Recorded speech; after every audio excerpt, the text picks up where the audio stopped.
Here's Rob Dibble. Well, it's getting a lot of play, but honestly, I just think that the NBA playoffs, the NHL playoffs is where it's at. I love watching them.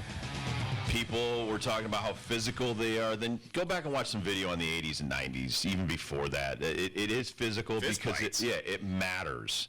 And if you don't think it matters, I appreciate that these guys are playing with a lot more vigor and energy than they have during the regular season. We talk about this all the time, the load management, the kind of bad reputation that they have. And as a former player, I thought about, that we would talk about this today, not the ejection per se, but the physicality of the playoffs so far. And my thing is as a player, you listen to family and outer noise, and you're like, oh, so you don't think we care? You think we're all a bunch of spoiled, entitled brats that are all about salary and our clothes and brands and stuff? We'll show you we love basketball. And now when you see players playing with a different level, and it's the playoffs where it matters, where you only have you have 7 games, but 4 losses and you're done. You're going home and your season's over, and everything you did for the last year is history. So I view the playoffs differently than I think a lot of people. I don't know why that's going. You know what that is? That's my watch. I apologize. These Apple Watches. Well, your house alarm was going on before the show, so it's kind of been an issue. Yeah. Anyway, to get back on track, listen. Yeah, it might have been a cheap shot to the groin. It might not have. But again, it's like Max Scherzer. Max Scherzer gets a 10-game suspension for arguing about rosin and sweat. Part of your DNA. We're gonna now judge somebody on too much sweat and rosin, which are both, as far as I know, in 145 years of baseball, is legal. You made it legal. You put the rosin bag on the mound. So I could take it, and when I'm sweating too much, let's just take for instance, in Atlanta, when I used to sweat profusely. Your hat is dripping sweat. What am I supposed to do with that?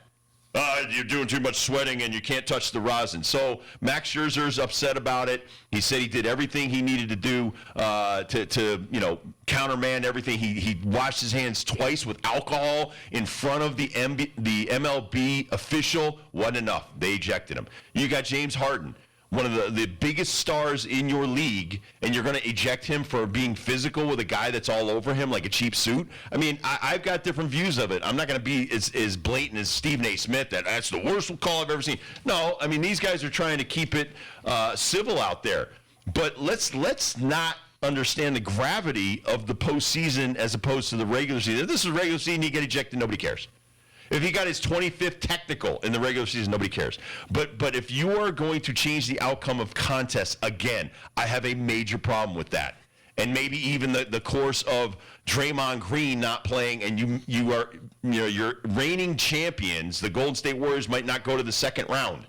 That I have a huge problem with. So it's not so much what he did, it's how you judged it, or you want to punish him for his actions on the court. Well, I think in both instances, both teams come out victorious. I mean, last night, Golden State without Draymond, I don't know if it's because you don't have that piece in the middle and you can play 3 guards with Poole, Thompson, and Curry at the same time. If Steph is allowed to have more free range with no Draymond in there, he scored 36 last night to get that win.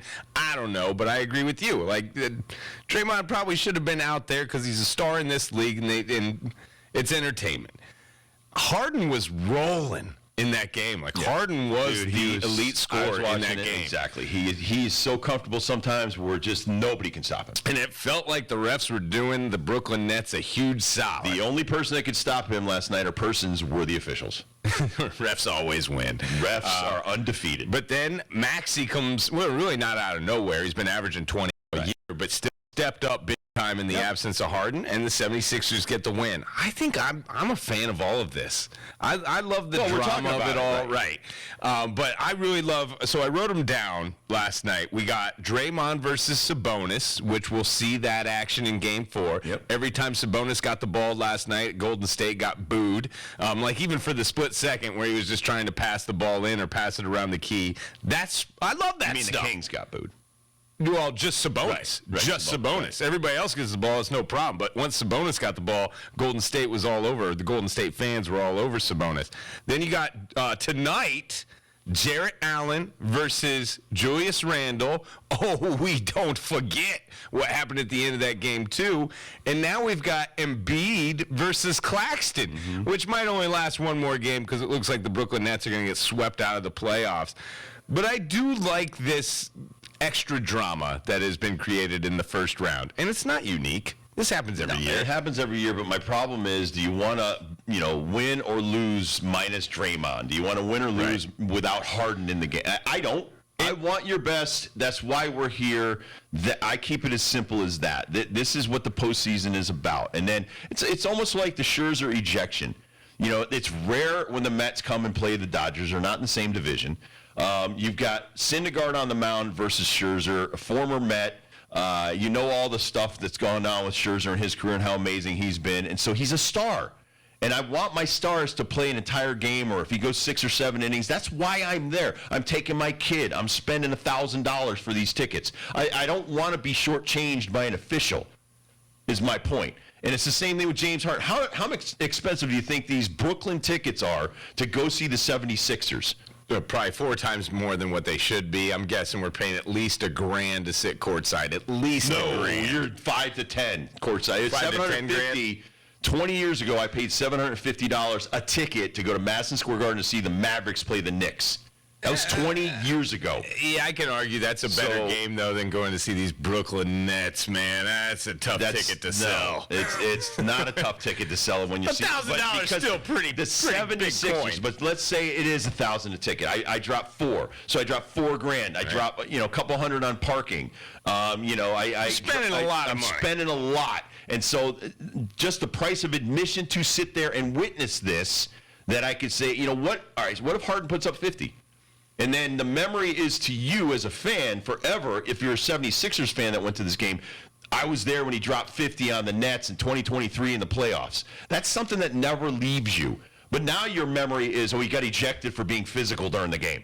I mean, I think it's a joke. I think these officials have way too much energy and way too much input into the outcome of these contests. MLB is off the charts. Right now, the Players Association has a grievance against the Umpires Union with not just the Max Scherzer, with so many things that, because for years, and I brought this up years ago, when you started with the overwatch of the umpires with your Quest Tech years ago, then you had the video of them and their strike zones and judging them. This is a chance they can get back some power. This is a chance where they can take back a little bit of what they lost with the last 5 years with Major League Baseball and putting the umpires down, robo-ump, all the other garbage that they're pissed off about. So now they start taking it out on the players. And you're going to eject stars. You're going to dock a strike to Bellinger because he gets a standing ovation. Are you nuts? I mean, this is the kind of garbage that turns fans off. And you're trying to build the game, grow the game. So Rob Manfred, I agree. A lot of these players are saying Rob Manfred has lost control of the game. If he needs to get it back, he needs to make a statement to the umpires to just shut up, do your job, and just oversee the game. Yeah, there's been a dissension in that league, I would say in NBA for quite some time, when we just made the rule 2 years ago that anytime you criticize anything about the officials, you will get fined, and they all know that now in postgame. NFL's been the same thing. You can't say anything about these poor little officials or their feelings might get hurt. NHL, dude, the NHL's been awesome. NHL is awesome. The NHL doesn't have any of these problems. The Tampa Bay-Toronto game last night was fantastic. Especially if you're a Toronto fan. Yep. and all I could do was listen to the Hall & Oates song. Oh, yeah. As they scored 7 goals. Yeah. You got it, Kirk? You ready to go? Oh, you're not ready for that, You're not baby? ready? Come on. We played this 7 times last night, man. It 7 was times. Hall & Oates. I thought about Kyle Shanahan every time. This is my song. My wife and I love this song. That was a great game. The New York is just the Rangers. Rangers played great. They're a tough bunch, man. Jack Hughes is great and all. That young squad for the New Jersey Devils, they're fast and they're all over the place. They got that first goal on the power play in the first period, and then after that, that's all you're going to get. You making my dreams come That's what I was trying to think. What was it? That's the Toronto Maple Leafs goal song. Got to the bottom of that on Wednesday. 1980 single. Great song. I was still in high school. 1980. You making my dreams. Had played come 7 true. times last night, and then the home They teams were in the awesome, West, dude. even there we go. Yeah. There you go. Dude, they're still playing this in Toronto. They just even up the series against the Ning. Get out of here, Lightning. It's Leafs time. Going down to Tampa. Just put this on the bus. I can imagine everyone in Toronto is going down to Tampa for Game 3. You saw them last night, dude. They're just whooping it up inside the arena, outside the arena. Oh, yeah. Time to party. Time to party. They're happy as hell. 50 years later, they're relevant again. It's a big weekend for Toronto, man. Not only got those Jays going to Yankee Stadium on the weekend. Look out, world. Watch Hall out Notes is for the taking Toronto over. people. Those Toronto people. Those syrup-sucking Toronto people. Syrup sucking. Watch out. Watch out for that. Well, hockey's been great. There were some fisticuffs last night late in some of these games. Yeah. Rangers, Always Devils got into it. I think we went 4-on-4 at the end of that game. Even the guys that got kicked out of that game were like, yeah, all right, about time. I was figuring. I'll just go rest. Honestly, they probably went and rode the stationary bike. I think there's a couple of them that went to the locker room before they were announced that they were ejected. Just like, yeah, I got mine. I got my piece in. This sucks. Joe Pavelski is not allowed to travel with the Stars because of his concussion, so he will not be in 3 and 4 against the Wild. You got that news. I'll raise you this news. Bergeron likely out for Game 3. Not looking good for Not the healthy. Bruins. Something's wrong. Bergeron coming back. I in Something's Game going on. 5 is what the article that I'm reading. Let's see. It's 1-1. 1-1, those dirty. I hope it's not 3-1 when we get to Game I 5. do love like the flags that they have on the Florida Panther jerseys. I love their road jerseys. Those are awesome, dude. Whoever designed those did a nice job. Very nice. It's a big one for the Bruins tonight. I think you're on edge if you're a Bruins fan right now. I'm nervous. Very nervous. Nerve-wracking. That's what the NHL's been for me every time. And you're right, man. Playoff time's the best time. I really like this first round, too, where we got like 4 games a night, maybe 6 games a night, maybe even 8 games a night when you're cross-breeding the NBA and the NHL. Well, that's the way. It's difficult for me. Right now with the NHL, I'm going period. When it goes to the break, I go to the other game. Okay. So I'm going back and forth in between the period. You go into the intermission. What do you I'm start going to the next with? one. You starting with like a New York? Well, I'm starting either Boston or New York or Okay. an Islanders game, so I'm going, local. But then I stay up late, you know me, and I'm watching some of the West Coast games and stuff like that. So I am deep down. I lived in LA for 10 years and went to a lot of Kings games. Love the Kings. Love their unis. Those black and silver are awesome. So I'm rooting for the underdogs in some of these series. I'm exactly with.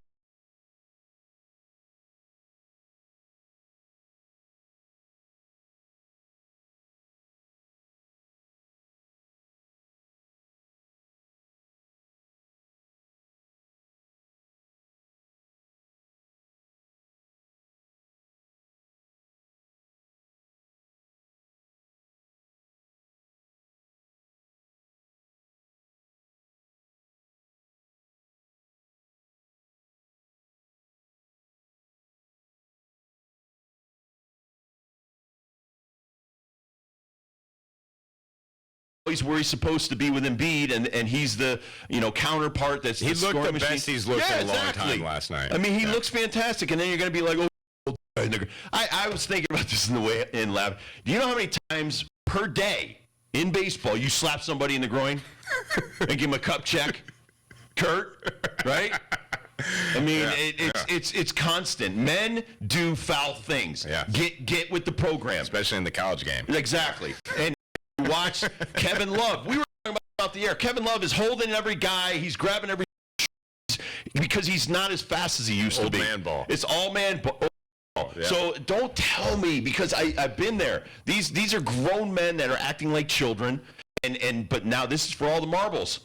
This is for literally all the marbles. And now you're going to eject one of the best players for Philadelphia because it was an elbow to the groin, and we thought it rose to the level. What level? The one I say too, just for all the stars out there, is you better be list actors out there, and Harden's a different case, but when it comes to Embiid, Claxton knows Embiid is much better than him, and that the Brooklyn Nets' best chance of winning the game is to get Embiid out of the game. I said that the other day. I said if it was between Draymond and gets who wins, exactly. The Sacramento wins that all day, right? Because you don't have the enforcer in there. You don't have a guy that is constantly harassing people. Once you get that dude out of there, everything's comfortable. Like you said, though, maybe it made his team comfortable. True. Hey, we don't have to worry about his antics for tonight. Let's just go out and let's do our thing. And it's ridiculous sometimes when they're so comfortable shooting. Yeah, they're unbeatable. That's why they're the champs. I was worried about Embiid. What did you think of the step over? Claxton tries stepping over Embiid, and then Embiid's not having it. I think he held back from doing a classic kick to the nuts and went like to the back and then kicked his butt. Would you like it if somebody stepped over you like that in a contest? So in football, the thing you're supposed to do is flip over to your stomach and stand up immediately. Right. That way the guy is like on your back, right? You're giving him a piggyback ride, and then he falls off 100%. And he looks stupid. That's what you're supposed to do. I mean, if you watched Norm Charlton take out Socha at the plate, watch what Mike Socha does to Norm. He shoves his face in the dirt. Yes. Okay? Didn't get suspended for that. Yeah. Okay? I mean, it's sportsmanship. It's gamesmanship. It's what they do. This is what they're doing every day. And they do it on a playground. If Harden's playing on the playground, playing somebody that's being a little bit rough with him, he's going to be a little bit rough back. It's schoolyard basketball. It's playground yard basketball, and it's just the same thing with baseball, same thing with hockey.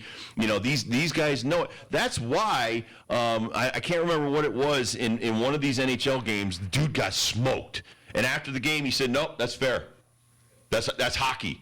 Instead of saying like I'll get him or he was dirty or giving you bulletin board stuff, he's like, "No, that's hockey. He'll get his. It comes around." I loved Embiid's reaction to Claxton's second technical foul. Claxton has a weak dunk on top of a help defense, Joel Embiid. Yep. And then he flexes on Embiid and gives him this mean mug in the face. And Embiid laughs it off and looks at the ref like, eh. And then the ref gives him his second tech. And if Embiid reacted to that, it would have been Embiid ejected as well, and Brooklyn Nets may have won that basketball game. So kudos to that man for just pointing the finger, get out of here, to Claxton. We watch so many different things. I got to turn my phone off, or this Apple Watch. Anyway, apologize. I'm watching that kid in college get kicked out for a home run celebration. It's just complete trash and garbage. I'm tired of it. I don't care if these kids celebrate. Let them enjoy it. It's supposed to be fun. I teach two things in baseball, fun and fundamentals. And if you're going to take the fun out of it, nobody's going to want to play.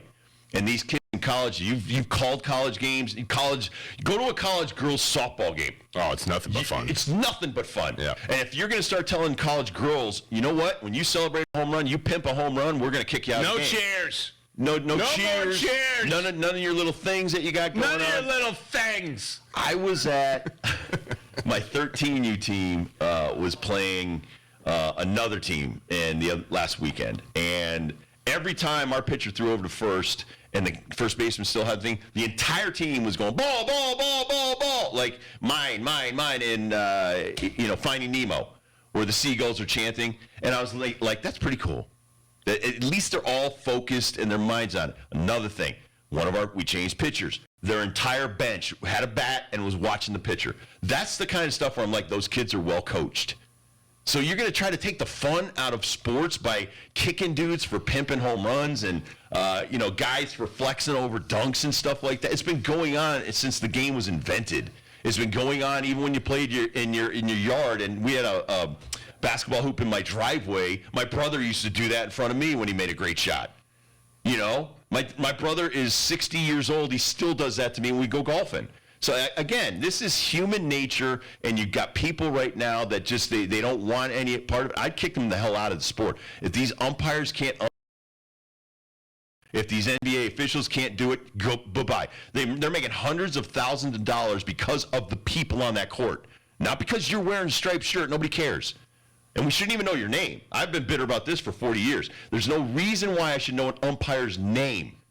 You're an umpire. You're making $100,000 to call these games for 6 months. I don't need to know who you are and all of your particulars. Just call the game and go home and enjoy your life. And one of the main reasons I can't wait for Game 4, Philadelphia and Brooklyn, is Claxton versus Embiid. One of the main reasons I can't wait for Game 3, Memphis Lakers, Dylan Brooks versus LeBron James. One reason I can't wait for Game 4, Sacramento Golden State, Draymond versus Sabonis. Like, all this extra drama brings me to the table. That's right. I feel like it's going to do it to a lot of other people as well. But let it be good drama. Don't let it be, negative energy, ejections, and this guy, did this to that Just guy. poking somebody to get a reaction is what I don't like. And here's the other thing that I think is missing in a lot of these conversations. Man, the overacting is to stay in the World Cup. Dude, I watched the dude draw a 2-minute penalty in one of the hockey games I was watching last night and barely made contact with the dude. They called it interference. The guy did such a great dive on the ice. So, and I think it was the Tampa Bay Lightning player. But again, you make a great point. You've got to be able to sit there and calmly officiate these games. But at the end of the day, understand they're not here to see us. They're here to see Harden and Embiid and the superstar players. And that's why we're making money. And that's why these teams and this sport makes money. Not because we're out there blowing our whistles. We'll take a quick break. We'll come back. We'll do the Daily Pickle next because we got a great show lined up for you today. Adam Giardino, I wasn't able to get in because I was getting weighed in and Waking 180. And he's already on the baseball diamond, so I had to jump in and get this interview on the books. Had to get it done. And then we've got two lovely ladies, Dejanay Carrington and it's Nia. Is it Clauden? Clauden. Yeah. Clauden. Nia Clauden will be here in person at 4:15, 4:25, somewhere in that vicinity. So got a great show lined up for you. Thank you so much for keeping us on the air. We'll be right back on the Rob Dibble Show with Ben Darnell in your afternoon drive. Kirk Kaplan on the ones and twos.